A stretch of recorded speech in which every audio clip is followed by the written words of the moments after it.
the adjustment you do in that sector. So, and they are country specific. You know, in some other countries, the pass-through is not from there, it's from government spending. Some is from other channels. So it's not something you do unilaterally say, okay, I'm going to jack interest. And it's also a reflection of the economic fundamentals. So you can't just say, okay, today I'm going to bring interest MPR rate to 10%, so that, you know, the lending rate, the domestic money market rates will also crash down.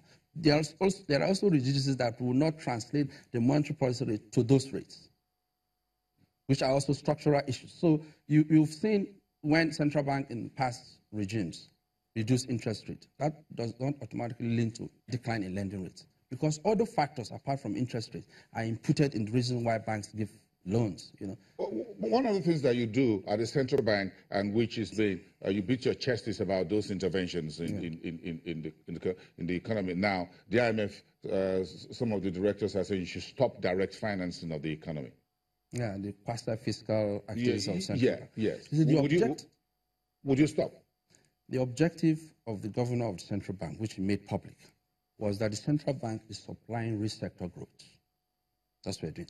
There are rigidities in the system, and if you see the investments or the funds that were created are targeted funds to the power sector, to the real sector, to the rural women, anchor borrowers, you know, so they are targeted. And the bank will pull out of it when we find that, okay, it's because you have to de-risk those sectors for private investors to go in. So we know some of these roles are roles of the government, but the central bank is just a transition, you know, intervention that will help these sectors to grow, so that investments will go into this sector and they will de-risk the sectors.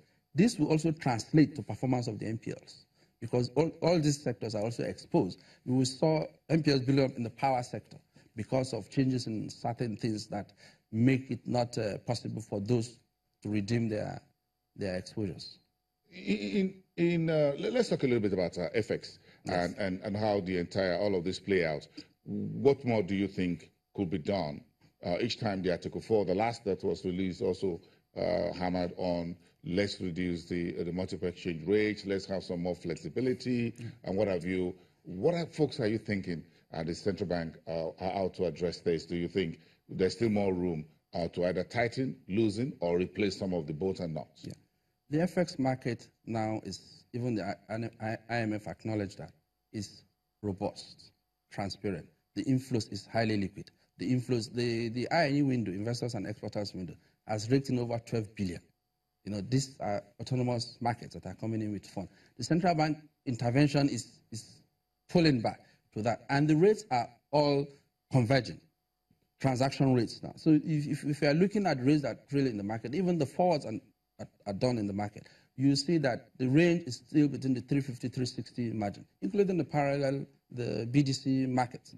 You know, so for that market, and what is important is that the rate, the FX rate, is also is something that related to the economic fundamentals, the trade level of the economy. Those rates, even at the INE window, are not moving rapidly, and some folks believe that perhaps you folks at the central bank are holding, you are tinkering with it behind the curtain. No, the market. You sure you're not manipulating it? Yes, market. This is an efficient market system, and the price discovery system is very smooth.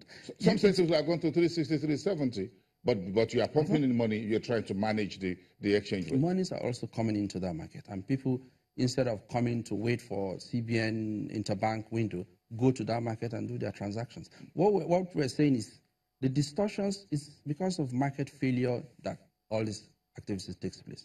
And that it is not to distort the market, but allow the market to resume its function, its natural functions of price discovery. And if there are efficiency, transparency in the market, and liquidity in the market, those price discoveries will come. So there's also the argument what is the effective or exchange rate? What is the appropriate exchange rate for this? That is also not determined by fiat. It determines by other economic fundamentals, which are obvious to us. It's not that the economy is such diversified. The only thing that is driving the activities of the economy is the oil sector. And the price of oil is not determined by us. We are just price takers.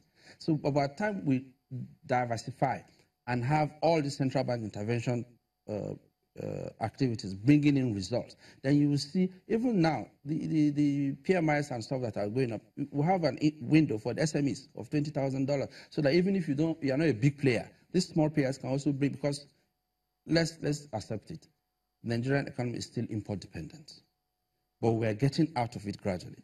And before we get out of it, we will still have to take care of the factories that have parts, or the production lines that have imports from somewhere now.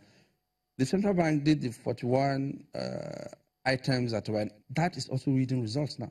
Most manufacturers now are sourcing their inputs domestically, and that's also creating, the backward integration is creating, other economic activities, employments, incomes earning to other sectors. So the backward integration is very severe, and that's the end objective of the central bank and the government as well.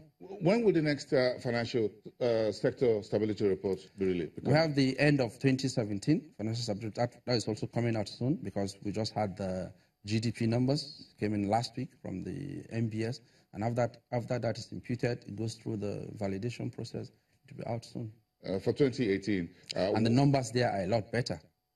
Sure about that? Yes, because this trickling effect that I've just mentioned for you, I mentioned the effects, the price of oil, the production level, the global development, the commodity prices generally, even in the domestic economy. Those factors are going to feed, because the banking sector is a reflection of the economy. Those factors so the next report will be much better. No, what I'm saying is than the last one. The performance of the sector is improving. So in the next report, you will see improvement in most of the financial soundness indicators that we have mentioned. I'm looking forward to it. Thank you very much. I'm sure many Nigerians are looking forward to that. Thank you very much for coming. Thank you. And we wish you a safe flight back to Abuja, the country's political capital, and that's the home of the central bank. Dr. Hassan Mahmoud, the acting director in charge of financial policy and regulation. Let's come back after the break. The programming continues here on Channels Television. You're watching Business Morning.